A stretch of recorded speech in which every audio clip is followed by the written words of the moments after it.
Hi, Jameel. How's it going? Good. How you doing, man? Doing good. Okay. All right. Thank you so much for being here today. So we're looking to have, I think we could do 37 minutes today to add the extra 7 minutes that you have left over. We're looking to have a channeling session today. Yes, sir. Yeah. Okay, great. All right, how have things been since we last talked? Oh, pretty good, man. And you know what? I didn't recognize you were at the channel panel the second day, and I was only there the first day. So I remembered I had missed back in Ah. September. Oh, okay. Yeah. Yeah. Yeah, I was there. I was there for day two. Day one, I wasn't able to make it, but Yeah. But so I yeah. forgot to mention that last time we talked, but everything's been good, man. Oh, great. Excellent. Good to hear it. All right, I will go ahead and bring Adronis in, and we'll get started. Okay.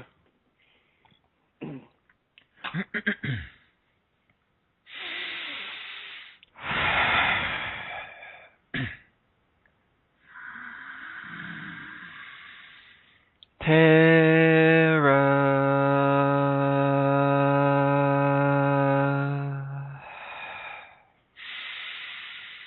Soul Star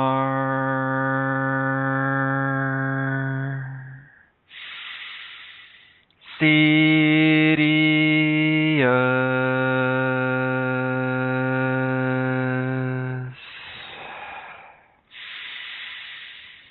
Adronis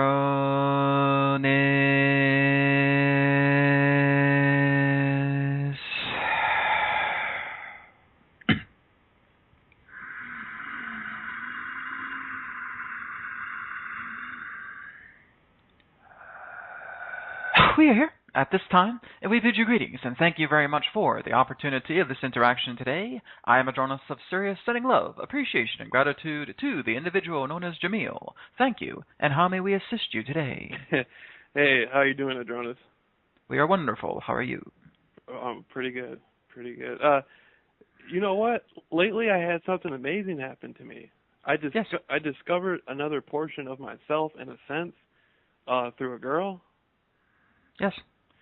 And in the last 4 years, I had been going through a lot of different phases and a lot of disconnection. Right. Meaning, like, I had been studying, a lot of different stuff, like hidden stuff and stuff about, extraterrestrials and ancient civilizations and, all the, like, stuff, a lot of conspiracy stuff.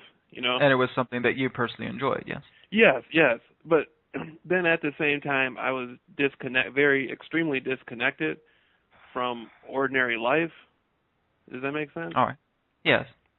It is more so in the idea that you have followed more so, quote unquote, the conspiracy path other than your own personal endeavors.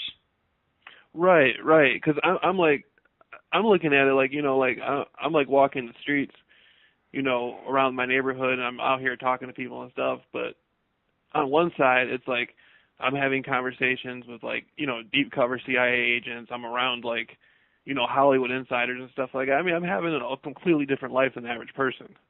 Yes. And so I close myself off a lot to normal people, or what I would perceive to be normal people, because I never felt that their life would be able to relate to my life, right? And now you're starting to notice a difference by meeting this other girl. Right. Well, no, I had met this girl 4 years ago, and the girl had continuously been trying to make a connection with me since then, right? Yes. And I saw the girl as being like, kind of like playing, like, she wasn't a little girl. She was, I think like 18, 17, somewhere around there when I first met her. And I looked at her as being like, you know how young girls play young girl games, like they try to get like an older guy's attention, and they go and, kind of like that type of thing. Well, we understand from this conduit's databanks, yes. Okay, okay. And so, that's how I looked at it along the lines. And so that's kind of like how, and so I was more focused on my research. And then I had, I had been so disconnected from the girl that it was like last summer. I mean, the girl, I don't know, I think her parents kind of had set it up, but the girl was like driving past my house with like some other guy, and like the town was kind of like to make me jealous. All right. And I was kind of I was happy for the girl, because I was like, man, at least she got, she got somebody. But I was angry that this was being done to me, Right. in a sense, right? And so, but I realized, because I was so disconnected from the girl. That's the only way she could connect to me was through an activity like that, right? All right. And then I had expressed a lot of hatred, anger for women in general around this same time. This was in the summertime, but there was so much going on with me in the summertime, having to do with a lot of different things going on in the background, that I kind of use that as a front to express overall anger for many things. Yes. Does that make sense? Yes. Right. But so the girl, she kind of looked at me like, man, what the fuck? Because excuse my language, man, but I was saying stuff. I was exposing a lot of hatred, and somehow I got back to her. Like, I was saying stuff about, like, oh, man, I hope she dies in a car accident and stuff. Like, I mean, but I was saying stuff like that, but that's really not how I felt. I was just angry about everything in my life, right? Yes. Well, again, it just has to do with the idea of many things you can't accept, and she basically represented a mirror for many of those things that you couldn't accept about yourself. Exactly. And then I know her parents were, like, you know, her parents had a lot of hatred for me and anger for me, but the girl, even though she was like in extreme anger. I mean, now she wasn't in anger. I saw her like a month ago, right? And when I looked at her, she wasn't looking at me as being a bad person. She was looking at me as being like a lost companion. Yes. And it was strange. I had never experienced anything like that, to have that much connection within so much disconnection. Yes. And can I relate? Do you relate to that? Yes, we understand what you're saying. And again, this is basically showing you how there have been shifts, how people have changed in that particular type of way. Because again, people will evolve. They will actually be within a state of silence of realizing that there has been this animosity or turmoil in certain ways. And then when the opportunity hits, that right timing in that moment, that is where things can, in that sense, begin anew. It's like looking at a caterpillar that has now become a butterfly. Right. And then I realized at that, I never really thought of her before that much, and then at that moment, I realized how I had an extreme. It was very strange through that day. I was feeling weird, then I realized I care a lot about her. Yes. And I started to regret my actions and my feelings and stuff like that, and then I felt like a strong love for her. Yes. Well, again, this is how you are blossoming as well, too. So again, you are simply honoring everything that you have felt for her in the past, because that's the stage that you were at. And so in that sense, rather than regretting it, accept it. The more that you accept that that is what's happened, and again, that was all part of a necessary transition for you to become who you are today and for her to become who she is today. Right. Yeah. Yeah, and then I realized that it was strange because she was still very, I could see she was very unhappy, at least at that moment I saw her, but she was still expressing, like, companionship or whatever. But in through the disconnection, and then I thought to myself, I was like, man, I hope, I want to see her happy, I don't want to see her like that, because every time I saw her before that, she was always really happy. Every time she came across me, for some reason, my presence, she would be happy about seeing me. Yes. And so I had sent her some flowers. And I don't think that was, out of all the disconnection, that was very small compared to everything I had done before that, Well, there really is nothing that represents an insignificance, even if it is something that is a gesture of kindness, regardless of what it is. The matter is that the affection has been shared. Right. And I don't, because now, before I was so interested in, like, like what the CIA was doing in Jonestown or whatever, or all this, and I was interested in meeting people who, were like, had secret knowledge or something. And now it's turned into a thing where it's like, now she's like the most incredible person I know. Yes. Like, I look to her. And you're understanding the true nature of love in that particular way. From when you have, in that sense, in the past, looked into how the CIA is doing, etc. Those are all aspects beyond your control. And so basically all you're doing is, shall we say, looking at it from a bird's eye view. And again, if that is one's own choosing to look into that, that is their choice. But that's not even really living your life. That is more so, again, stepping out and working voyeuristically. pertaining to the idea about what's happening in levels of conspiracy beyond the factors of your own control. But when you actually start to navigate and gravitate back into your own personal life and interact personally with the people that you feel are important in your life, this is what changes you around. This is how you learn to live with the ultimate understanding of energy, and that energy is love.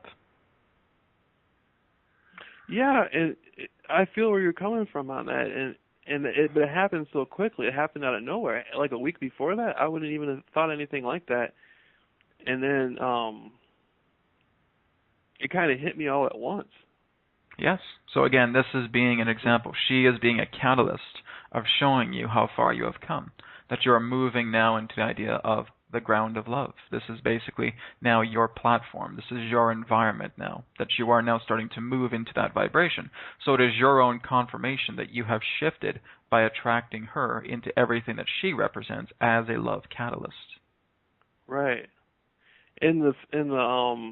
The girl, I termed her again. I for some reason I ended up calling her the flower girl because I had sent her some flowers, but she had red hair, right? Like beautiful red. Now, does this girl have a name? I don't know her. She told me her name. I talked to her now that I think about it, I talked to her about 3 times, but it's been a long time since I talked to her, and I don't remember her name. It may be good to know her name. I know her mother's first name, and so I just call her her mother's daughter. You know what I mean? And so. Well, the whole idea in that sense is that she will catch on very quickly. Right. So the whole idea here is being able to start a conversation where she is able to invite her name in. I don't think but again, there's so much animosity and hatred from her parents to me, and it doesn't seem like something that's probable. We're not talking about her parents. We're talking between you and her. Right. That's true. Now, again, people will have animosity towards you, but you're not forming a direct relationship with their parents, yes? You're forming a direct relationship with her. And so the whole idea in that sense is as they start to see that you are becoming the example of what represents a compliment to their daughter, that energy can shift just as you have. Right. You're absolutely right, man. I feel that.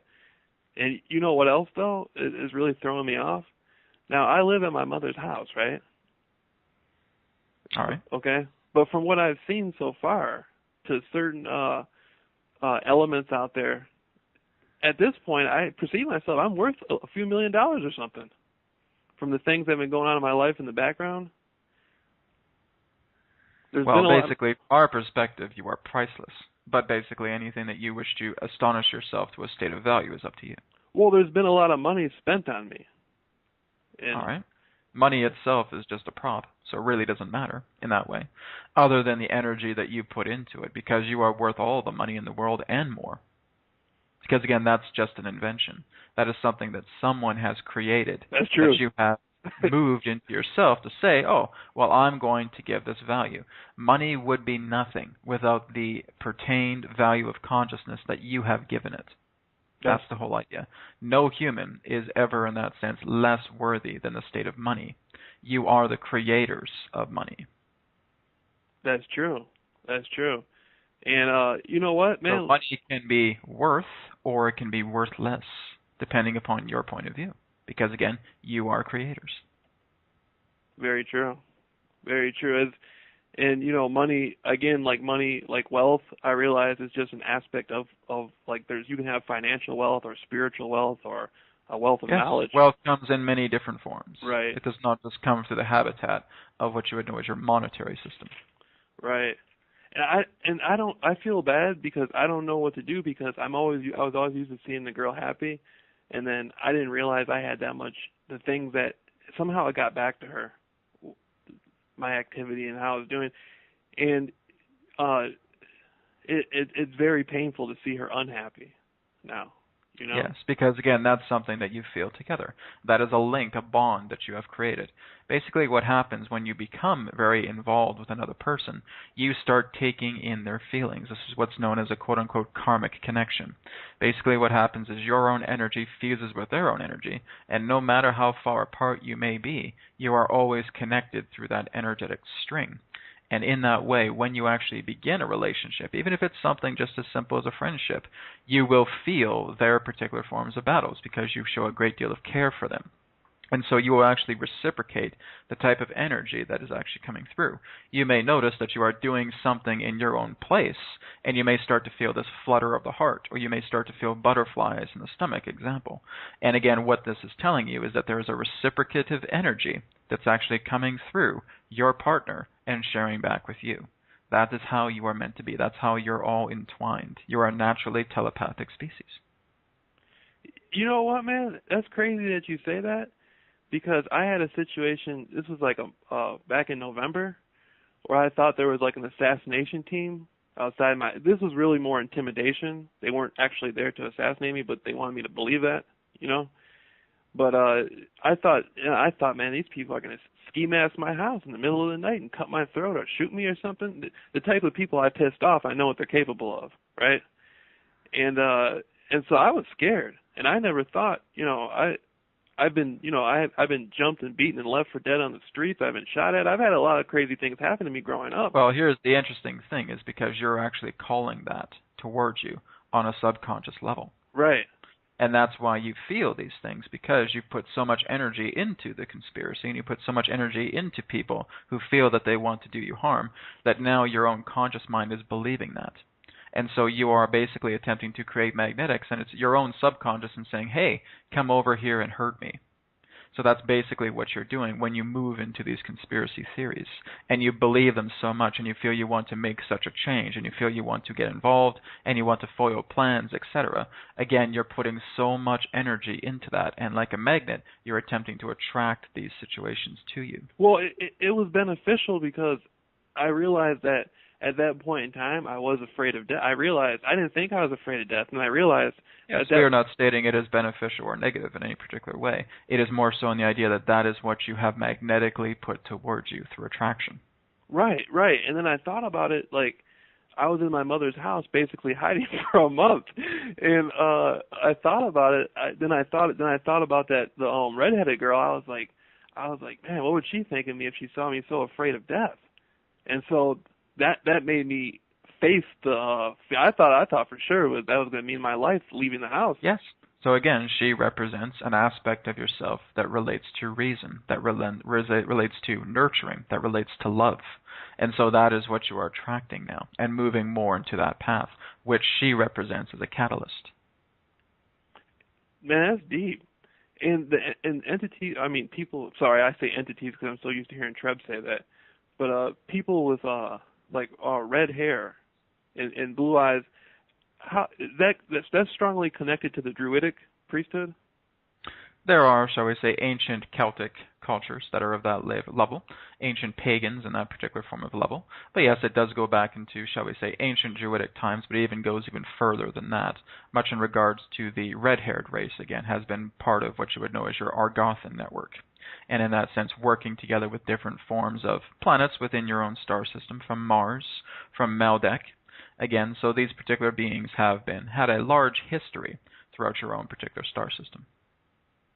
Yeah, and I noticed that out of the majority, throughout my life, out of the majority of the women that I've attracted into my life, like at least 70% of them have had red hair. And, yes. And so that was something that's been like perplexing to me. Correct. So it does have a root back to it in that sense. Right. There are, in that sense, several different roots that this represents. Much of this, when you're looking at the red hair in that sense, can represent the idea of fire and passion. It can also represent your roots to the pagan or Druidic cultures. It can even relate to the Argothan network. It can relate to many different forms that represent your involvement pertaining to those individuals. Because, again, that represents a perspective that you have once had as well. That's deep. And I've been having, man, you know what? I've been having a lot of, before when we talked, we were talking about the extra-dimensional entities known as the lizard people, or the reptilians. Yes. Those entities, whatever they are, good and bad, a lot of those entities have been in my life strongly. Yes, they have. And I feel as though even the ones who, some of them, like you said, they've been with me lifetime after lifetime for thousands of years, even the Yes, ones. and again, understand that some of these beings, in that sense, will actually be very, in that sense, involved with you. They will be a very heavy influence in regards to looking into conspiracies.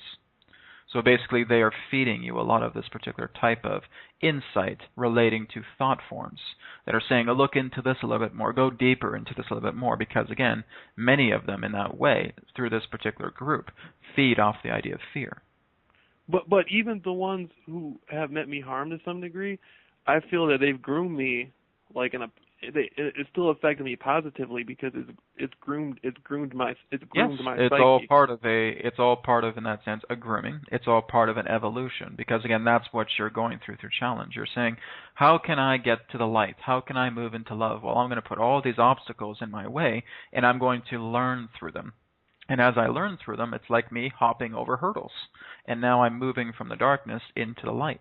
So again, all of you, every single one of you on this planet, has put specific little hurdles around you through the darkness so that you can leap over it and eventually come into the light. So again, all of you are being challenged in your own unique way. Right. And I think like the reptilian entities, I somehow, and this is going to sound crazy, man, but I've been gaining like psychic abilities through some of these entities. Well, in that sense, more so that they are bringing that out of you. Right. Because again, understand that psychic abilities are a natural phenomenon with you. That is something that you inherently carry. So basically, when they work together with certain forms of influences, this triggers you to create certain forms of activations and abilities that are now becoming noticed. Right. Right. Man, So nobody in that sense really is giving you anything. They're helping you to unlock yourself, and you are noticing these particular capabilities within yourself. It's like with us or with other particular beings that work together with your energy body. We are sending you specific codes, etc., but it is your body that is digesting those codes. It is your body that is working together and activating these particular codes to bring certain facets of abilities online. Man, that's so crazy. That's deep. Hey. So again, in the way is everything is done by you. And that's what I've been realizing. You know, before I didn't recognize it, but now I'm almost considering myself to be some sort of magician, because I'm starting to see like. Well, what does a magician mean to you? To me, magic is like the imagination. Yes. Like Magi Nation, you know, a nation of magicians. Yes, that is correct. And I see things like a mask, and I think, wow, you can put that mask on and create a new persona, and to me that's like magic, right? Yes. But other people, it's like they have some sophisticated thing where they think they have to get all these candles out and do all this stuff, and it has to be at the right time and the right date. And to me, it's like a lot of that. Well, understand that does actually bring about a significant importance, because what that involves is actually harnessing direct energy. More so that represents the energy that you are looking to cultivate for yourself. So you would understand that magicians in that way are harvesters. They are harvesters of reality. And basically what that means is they are attempting to understand much of the seeds about how life grows. They are attempting to understand more about the life equation. They are understanding more about reality. They're understanding how they can become facilitators through the idea of being able to share the understandings that they discover through reality with others. So again, this would represent the primordial idea of magic, and that the primordial idea of magic is to understand, to be a facilitator to life. I feel where you're coming from, but it kind of seems like a lot of the guys deep into astrology, I've always looked at astrology as being a reflection of myself. It is. So it's just like if I'm doing what I'm supposed to be doing, then it doesn't really matter where the stars are. You know what I mean? But some people, they think the stars mean. But again, that's a perspective, right? So the whole idea in that sense is that how it is working mechanically is that you are looking at the reflections of the stars, of the planets, because this is just you looking at your own particular type of clockwork that comes together in this form of astrology. Now, it's very similar as if you were to open up the cabinet of your chest and start to see the cosmos in there. Now, some people like to actually look into this deeper because they are curious about where the astrology energies are attempting to point them, what opportunities are coming their way. That is fine. There may be people who say, oh, okay, well, that's very nice to have that, and close the chest and decide not to bother with astrology. That is fine as well. Reality is by interpretation. Right on. Right. And hey, man, I was wondering. We've been going back and forth with this for like a year, but I was wondering. Before, remember in the past, I was asking you about people, individuals, not spirit guides or anything like that, but just regular entities, regular humans that look out for me on an overall basis. Like, can you tell me a little bit about that? A little bit more? I'm not like not know his name or nothing, but Are you referring to background people? yeah, it helped pushing me, looking out for me in a positive way. Well, people are always looking out for you in that way, but their identities cannot be revealed in that particular way. So basically, in that sense, as we've stated, is that you have a safety net upon this planet.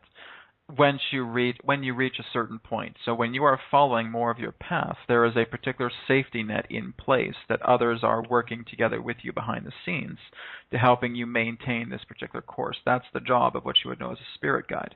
Now, spirit guides in that sense can actually appear in physical form because you can have physical spirit guides as well too.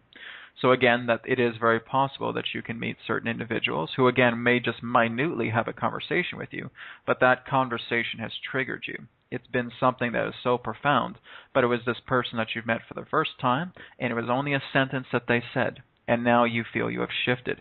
That is the representation of one guide meeting you in the physical realm.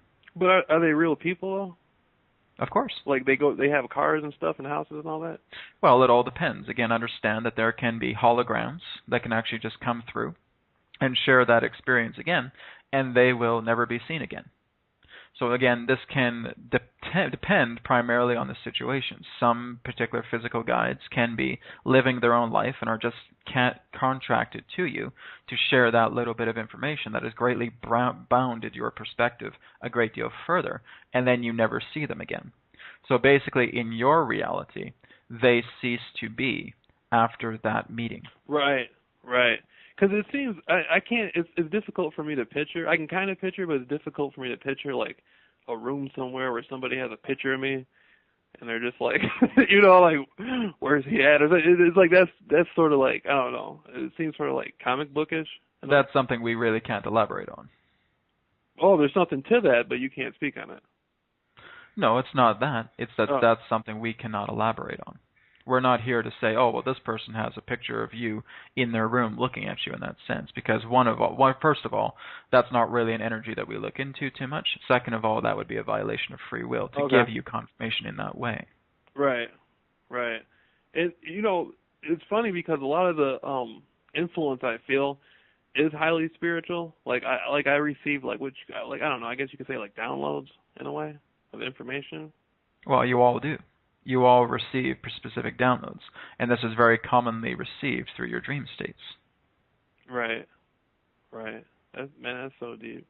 Now, again, it's not to say that there cannot be downloads that are received in conscious states as well, too. It is the realization, for one example, that when you have one idea within your mind and all of a sudden another idea pops into your head that feels even better than that one, that would be the example of a download. Mhm. Right. So basically what that is doing is that you are touching a tangible layer of new concepts.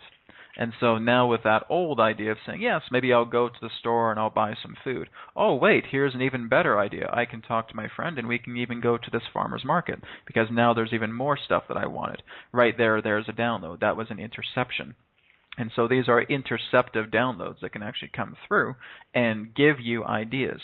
Now, when you actually work on that new idea and feel that that is much more beneficial for you, this is actually what brings you into higher escalations of vibration. Right. Because you are following the much more richer path in that way that really symbolizes more of your own authenticity rather than an old paradigm idea that seemed mediocre or somewhat good. Now you have something that is truly excellent that you wish to pursue. That's the idea of an interceptive download. Yeah, and it comes, a lot of times I think most people get them like in dream state, but for me it's been like in waking reality. Well, as we stated, it's not always in dream state. Dream state is the most common, but again, you will find that just living your daily life and all of a sudden having this new idea that comes into your head, and this is something that you wish to pursue, is basically the idea of that interceptive download that you encountered in your awoken conscious state. Yeah, I realized like in this last month, my perspective has changed so much. Like again, I was talking about that girl. like before I saw women as being like, attractive or whatever. I mean, the girl, she's very beautiful, right? But I realized that I never looked at somebody like that. Her spirituality was beautiful, like her heart, like who she was as a not a physical entity, but as a spiritual entity. Yes. And I had never really, all this jazz I had talked about, like on the internet about like, love and light and channeling and stuff, I had never seen that before like that. Yes. And that is something that you will notice more and more as you truly become in love with another person. Because when you're truly in love with another person, you see how they are spiritually rich. You see that spiritual wealth, that spiritual enrichment that they bring. It is not so much in the allure of just the physical body anymore. Yeah. And man, it's so weird because I used to be so deep into like studying secret societies and what was going on in Hollywood in the 1960s and this and that. And it's like those people were a big deal to me, like the Illuminati and all that stuff was a big deal to me. And now, like in the last, like recently, now for some reason this girl has become like a big deal to me. Now to me, she's bigger than the Illuminati. You know what I mean? Well, that's the whole idea, is that you right. choose to make what you feel is the biggest part of your reality stand out. It could be something like an Illuminati, or it could stand out to be a girlfriend. Right. It could stand out in that sense to be an old friend that you meet on the bench and spend your afternoon having a delightful conversation. That could be the biggest thing in your entire world. This is what's so great about your world, is you decide what's important. You decide in that sense what is truly significant to your own degree of growth. Truly everything in the universe is significant, but you are giving your own particular type of alignment of significance to best what serves you, to giving you an idea about where you feel you wish to prosper. Yeah. This is how we say that it's no more different than what you would understand as playing your own online video games. Looking at something and saying that you are creating a character, and this is your world, whatever you wish to do. Do I want to be a helper? Do I want to be a builder? Do I want to be a soldier? Do I want to be this? Do I want to be that? Everything is available to you. This is an open world of discovery, specifically designed by you.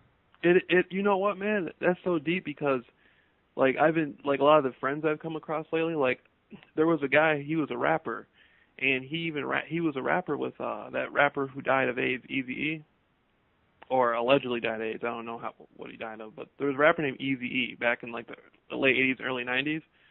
And I did an interview with this guy, and I thought there was just going to be an interview, but the guy turned out me and him are actually friends now.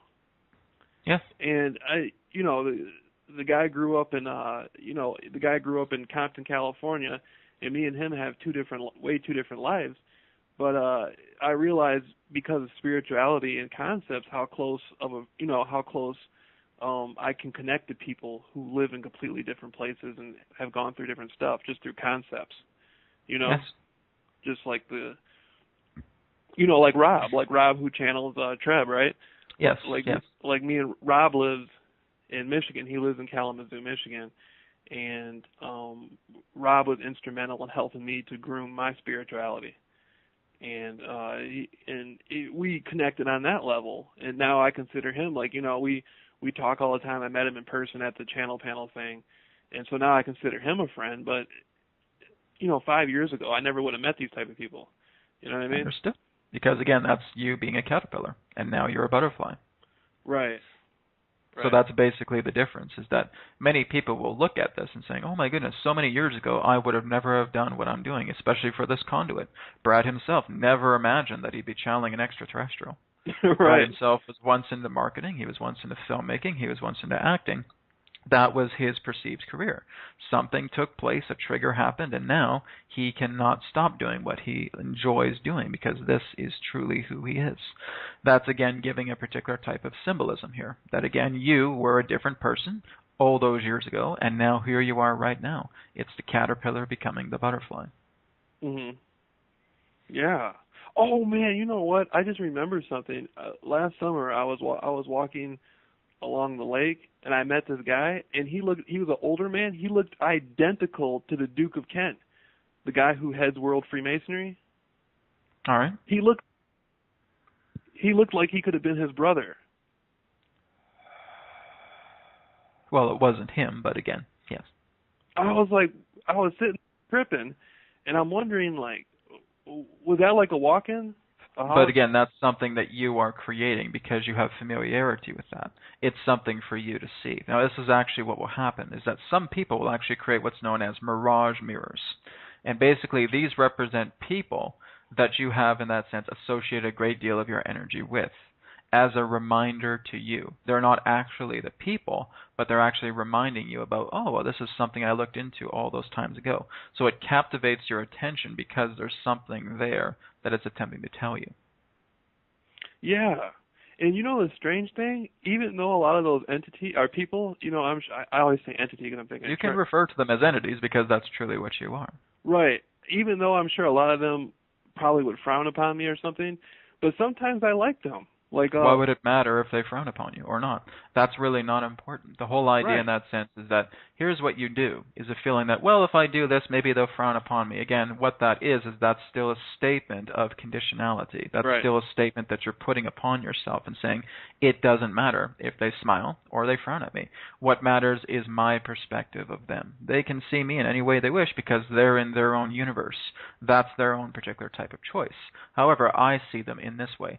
So validate more so of your perspective, wondering otherwise, oh, what did they think of me? That doesn't matter. What do you think of you? That's what matters. Do you have a lot of those entities observe me? Not necessarily them in particular. I know you can't violate their free will, but just in that arena. Well, again, you are being observed by many different beings, both in your physical world and your own spiritual world. Again, you are in the state of observation. You are under a looking glass. So there are beings that are truly unforeseen that are communicating with you on a subconscious level all the time. You have to understand that your subconscious is no more different than what you would know as a server. Right. And as a server, there is many different forms of computational codes and programs and subprograms, et cetera, that are running and operating in that particular way. Now, what in that sense is the server outputting to? Some type of interface. This is the interface of reality. So you are always in a state of observation. Is it okay for you to be comfortable with that? Yes. Because the whole idea in that sense is saying, well, I wonder if this person's observing me. I wonder if this person's observing me. When you say that, it's still representing the idea that someone still has a higher value than you. When you're looking at it and saying that it is all right if people observe me because I feel great myself. I see myself in a high state of value. I know I am valuable to the equation of the infinite.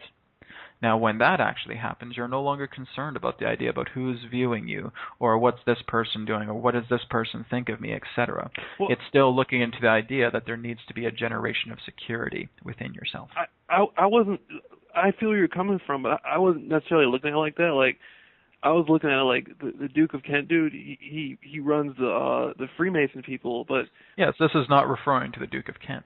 This is referring more so to the people that you're referring to. Are other people observing me? Is this person going on? Is this person going to frown at me? Or is this person going to smile at me, etc.?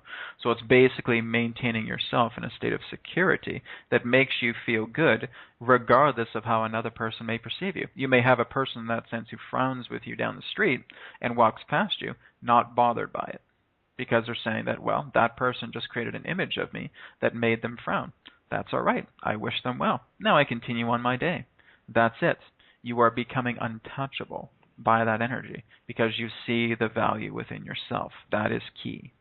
I hear what you're saying. That if I see a reflection like that, then that's that entity's business to have that reflection. That doesn't change who I am. That's just where they're at. That's just it's what I make of it. They are a catalyst entity. Now understand again that that's something that you're testing yourself with as well.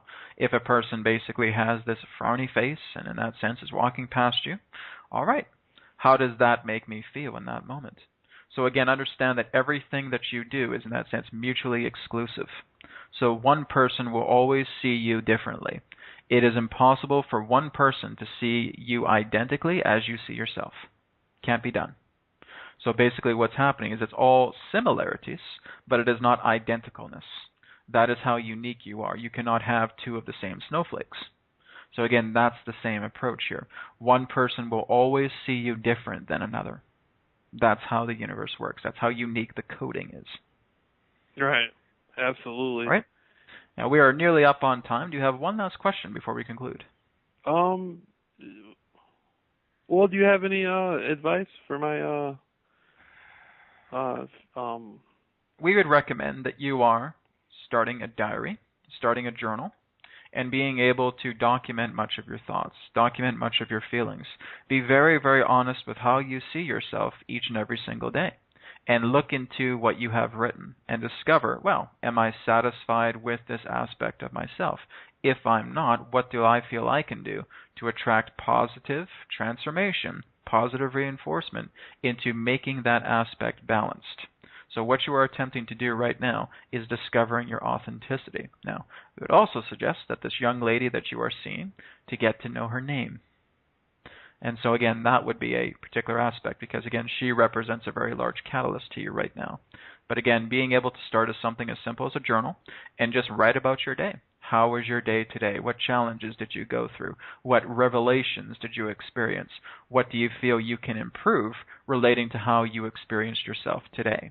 And make that a continual goal to follow your path of authenticity. Anything negative that may come up requires an equal and opposite reaction of positive reinforcement. This is the law of equivalent exchange. So again, that is how you are able to balance that quotient as you allow yourself to connect more to your authentic self. Okay, good looking out, Adronis. All right. We thank you very much, Jameel, for the opportunity of this interaction together with you today. I am Adronis of Sirius. Thank you again. Farewell for this timing, and we now return to the conduit. We'll speak to you again, as now is forever, and all is one. Goodbye.